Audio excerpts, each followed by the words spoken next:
Reef gaachanii uummata Oromoo waraanni bilisummaa Oromoo duula cichoomnaa kaayyoon tarkaanfii gurguddaa waraana mootummaa Itoophiyaa irratti fudhachuun isaa ni beekama. Haa ta'utii yeroo ammaa kana tarkaanfii isaa kana daran cimsuun zoonilee Oromiyaa cufa keessatti tarkaanfii jajjabduu waraana faashistii Abiyyi Ahmed irratti fudhachuu itti fufeera.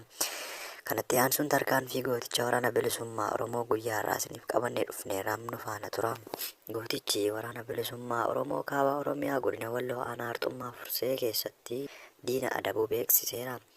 Reef gaachanni uummata Oromoo boonsoonii kaabaa duula cichoomna kaayyoo milkeessuuf aanaa Arxummaa Fursii ganama har'aa barii barraaqaa sa'a 12:30tti buufata waraana faashistii PP magaalaa Fursee fi iddoo addaa Qurquree jedhamutti seenuun rasaasana kaa'ee baaruudhaan macheessuun humna diinaa irraa hedduu ajjeese kaanis madeessuun injifannoo boonsaa galmeesseera. Tarkaanfii gurguddoo jajjabeen woboo waraana weerartuu Abiyyi Ahmed irratti fudhate kanaanis loltoonni sirnichaa Baaraaguun humna dabalataa magaalota godinichaa irraa yaammachuun hanga galgala sa'aatii 2tti magaalaa Furseetti walitti qabamaa turuun barameera. Godina Lixa Harargee aanaa Daaroo Labuu fi aanaa Hancaar keessatti lola guyyaa gaafa amajjii 26 gootichi waraana bilisummaa Oromoo zoonii bahaa humni waloo zoonii Harsadee zoonii bahaa Buttaan Haqabaas Cifaar Carcar Xirroo Cifaar Caalii Calanqoo itti fufiinsa duula cichoomna kaayyoo milkeessuu waraana faashistii PP kallattii aanaa Hancaareen dhuftee irratti tarkaanfii fudhateen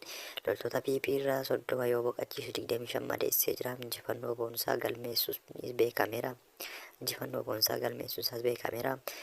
Lola kallattii aanaa Daaroo Labuun gootichi taasiseen ammoo 9 battalatti yoo boqachiisu 19 madeesseera.